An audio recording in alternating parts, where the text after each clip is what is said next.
Hey, what's up, guys? We are back at the main spot that I play at. I do play at several different places. In case you guys missed the last video, I played the biggest pot I've played since I've been vlogging, and yeah, lost that one. So hopefully this session goes better. I appreciate all the love and support you guys give. I honestly do. Thank you very much. It means a lot to me, it really does. But let's get in those poker hands. Alright guys, we look down and start the evening for the first significant hand with a pot limit Omaha hand. And man, oh man, is this giving me flashbacks of the previous vlog where I lost my biggest hand I've ever played on the vlog. If you guys want to see that, make sure to check that out after this one. But anyways, look down and see a pretty good Omaha hand. Ace, 10, 10, ace. Unfortunately, none of it suited. It's rainbow. I would love to have these aces suited, but you take what you can get. With that being said, when action gets to me, I do raise it up to $15 because I have aces and tens. I mean, it is what it is. Big blind makes the call. Action folds around. Under the gun player decides to make the call as well. Mill position makes the call, and then it gets to the cutoff player, and he decides he's going to get in there as well, so he throws in some chips. I'm sorry, the hijack. I am the cutoff. So I had the cutoff in my graphics down there at the bottom by my name. I will add my position moving forward. If you guys like that, let me know in the comments. Anyways, flop comes out 7, 10, 6. We flop top set. Let's go. But it is Omaha, so someone can have 8, 9 for the nuts. That being said, I have top set. It is what it is. Big blind decides to go all in for $70. That is all he has. There's 75 in the pot, so it does fit. He is allowed to do it. Gets around to the middle position player. He grabs $70 in chips, throws into the middle, and makes the call. Then it gets to the hijack player, and he goes all in for $180. Ho! These Omaha hands, man. With that being said, I figure he has a straight, but I'm going to go all in here over the top because the middle position player, I think, does not have the straight. Otherwise, he would have raised. And hopefully, if I do not win the main pot, I can at least make some money on the side pot. With that being said, I would love to have the board pair and scoop. We will see what the poker gods have in store for us, though.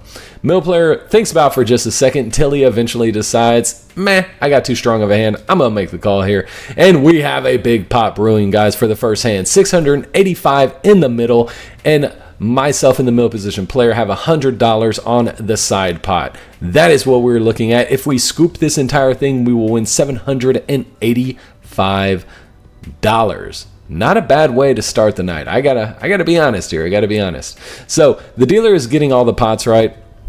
And like I said, this is very reminiscent of a previous hand on the other vlog, on vlog number 22. But the situations were reversed. I was the one who had the straight, and I was against two people who had sets.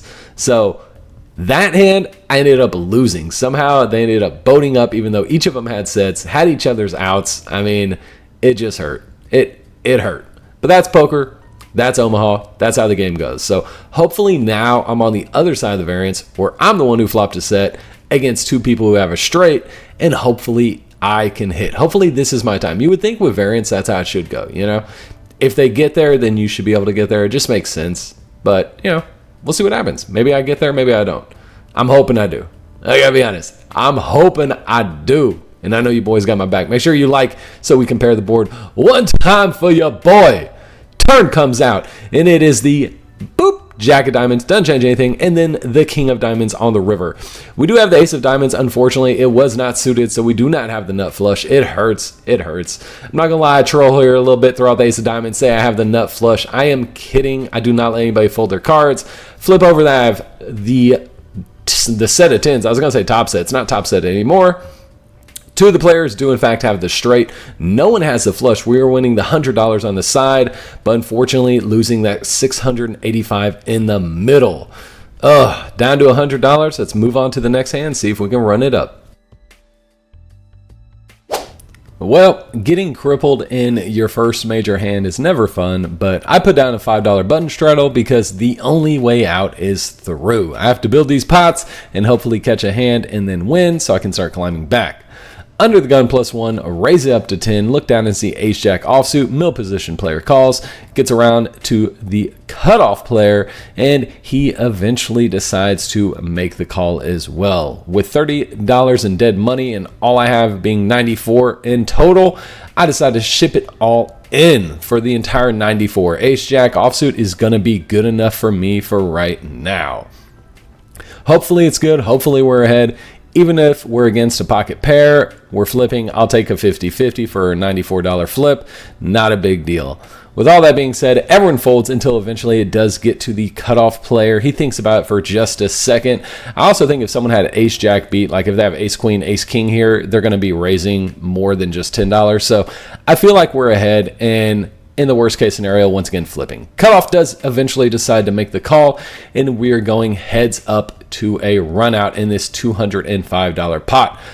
Comes 9 deuce 7, turn is the 8, and the river is the bank ace. That's right, we have ace jack. I am pretty sure that is the best hand. Flip it over, let him know. We just pip him by 1 though. He has ace 10.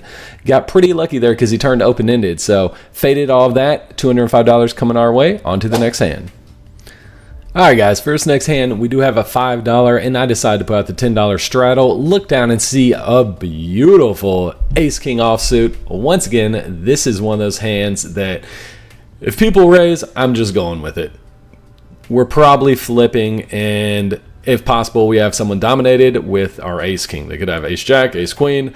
You guys understand how domination works. King, queen, things like that. Button ends up calling. He actually tried to raise, which is funny. He tried to make it 30, but he just threw out 1 red chip at first and then threw out a green chip and did not announce a raise. So it is, in fact, not a raise. It is just a call for $10, which probably saved him money in the long run. Gets to the undergun player. They go all in for $75.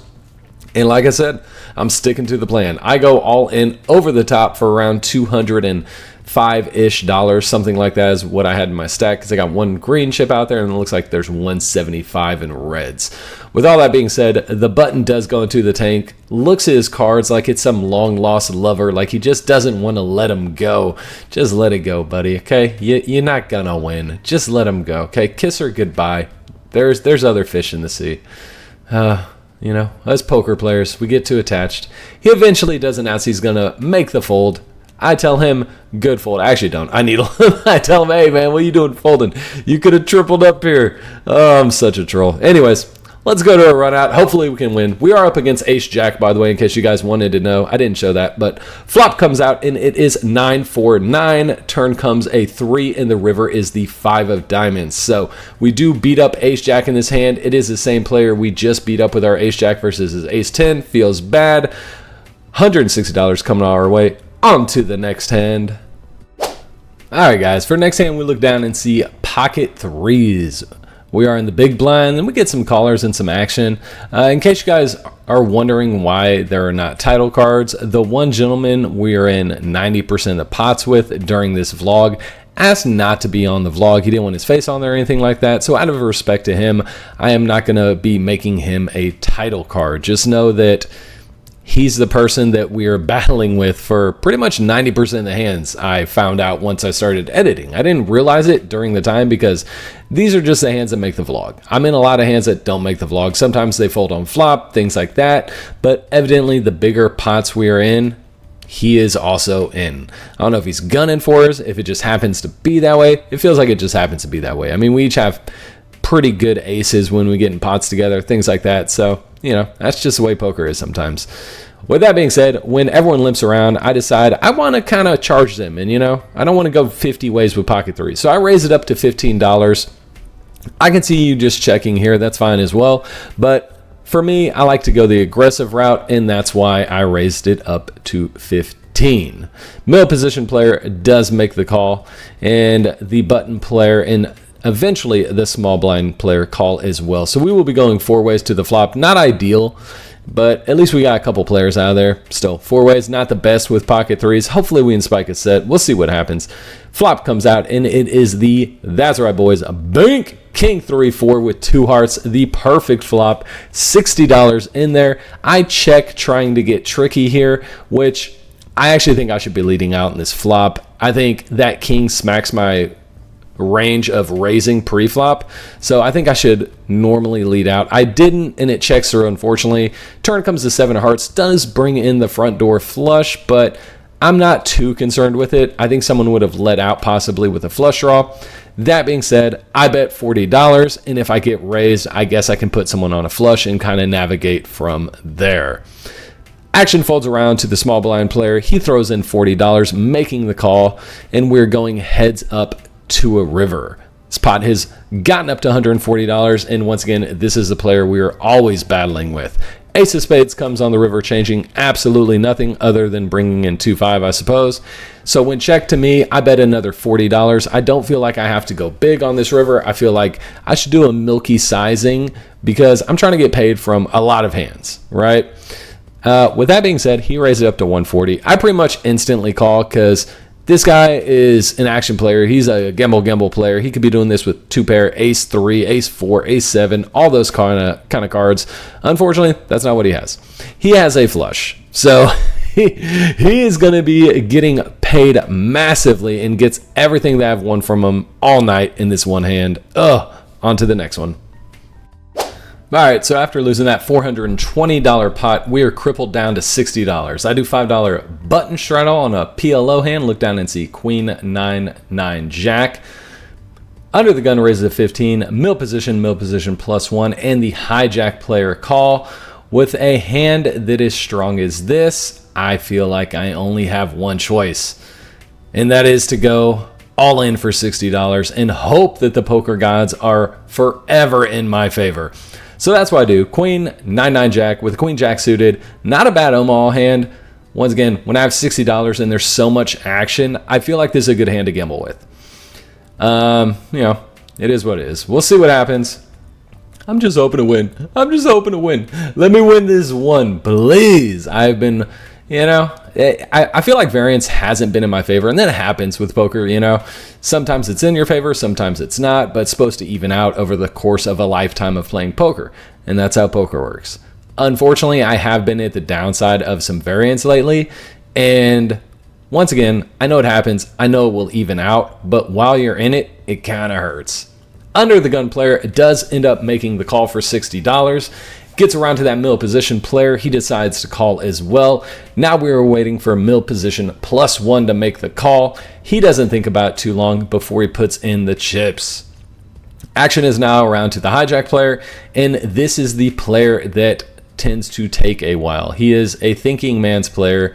He likes to weigh his options and see what he wants to do. Honestly, I don't know if he's thinking about folding or thinking about going over the top, but me personally, in the position I'm in, I'm praying he goes over the top. I don't want to go this many players to a flop, turn, and river. I just want heads up. I feel like that's my best chance is heads up. I feel like I can't fade all these people, but unfortunately, that's not what he does.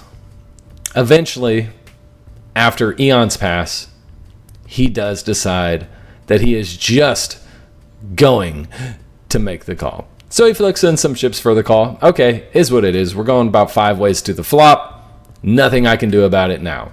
On the bright side, there is enough money to get us back to even. So we're in for 300. There's $305 in this pot. If we scoop this, we're back in it, boys. And what better way to scoop than with a flop of 4 ace 9. That's right, we flop middle set. All we have to do is fade aces. It is a rainbow board, and I'm feeling pretty dang good.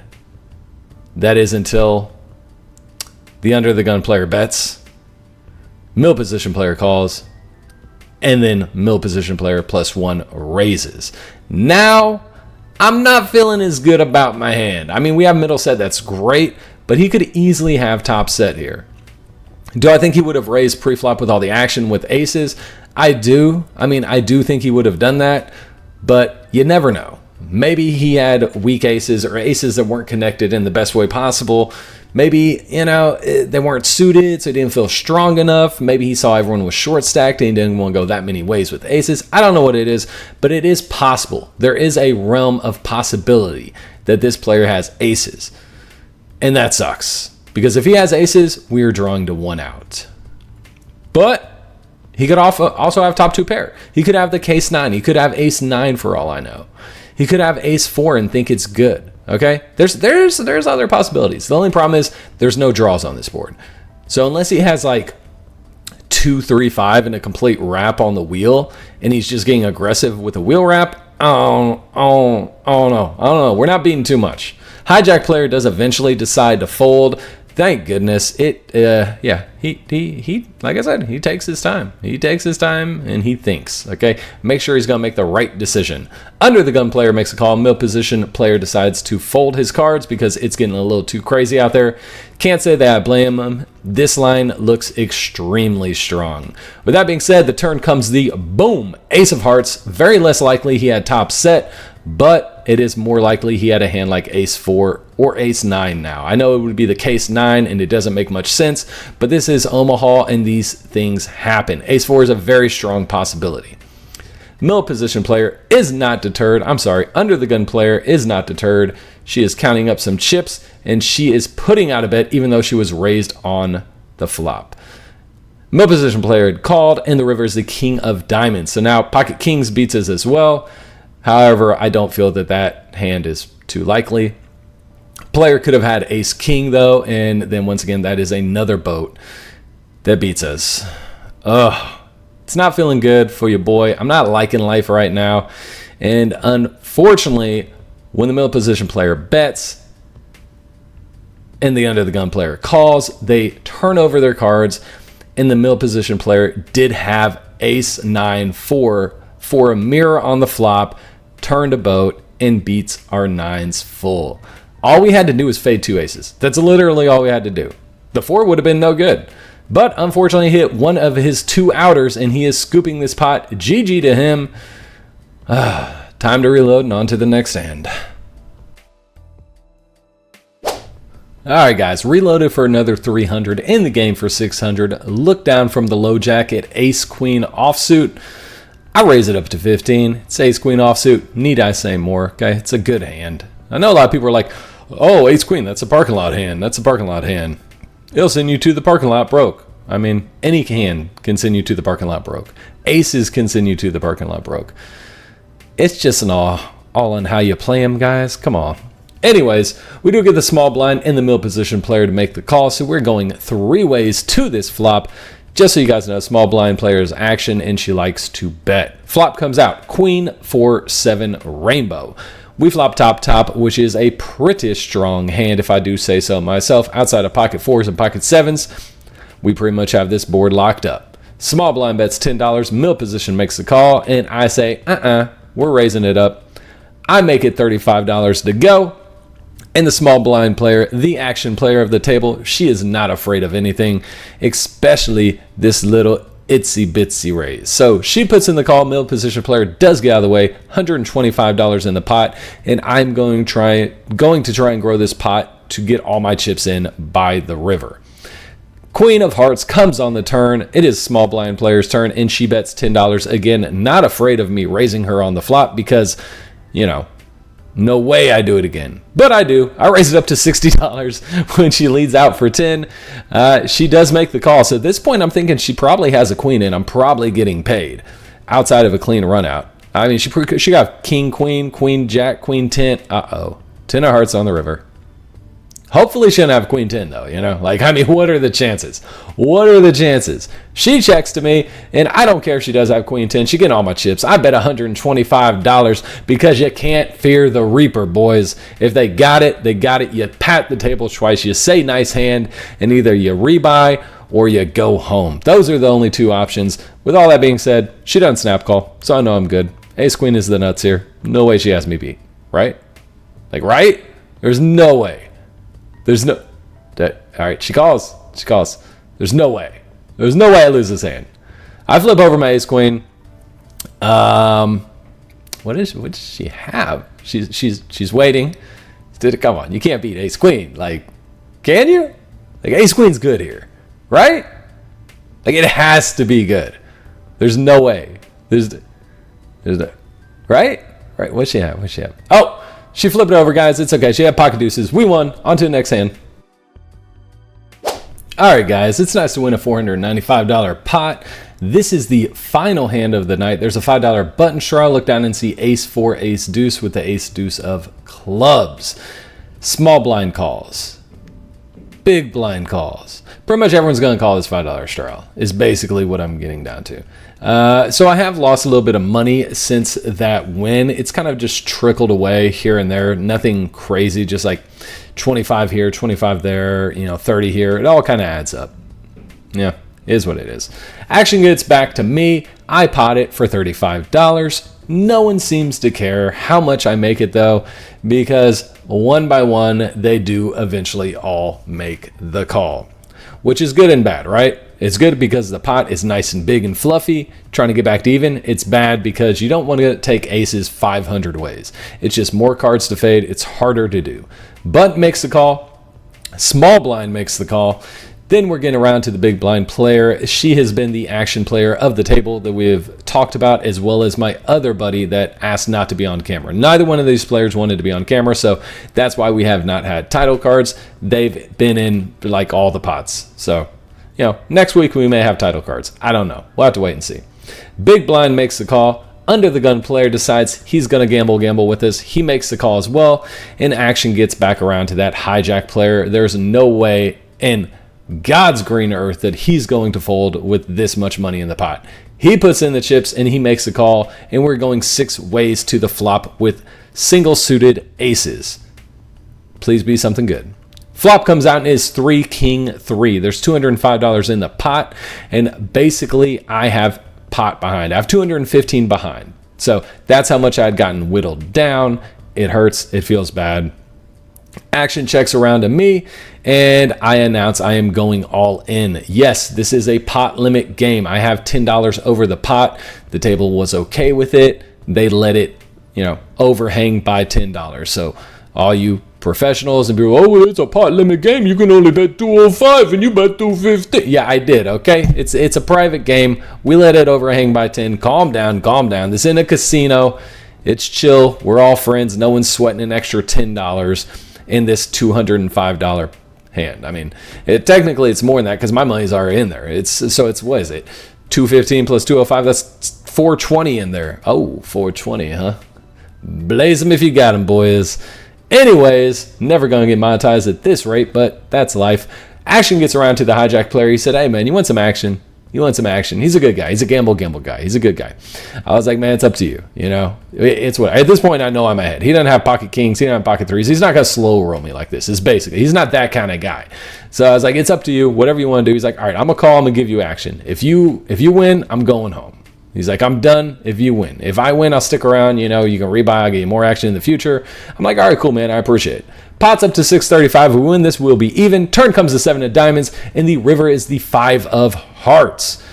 Right now, we pretty much have the nuts outside of 4-6, I suppose, got there. But we have a 4 blocking that, therefore it is impossible for him to have it. Everybody knows that's how poker works. No, all jokes aside, he gave us light action. We end up winning. He had a pair of 9s, and that was it. He had ace 9, 9, 10. So appreciate you, big dog. Thank you so much. Up to 635. Let's go to the outro and see how this night actually went.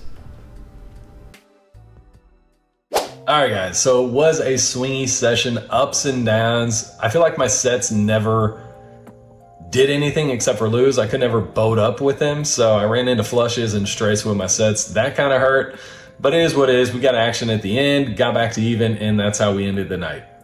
At even.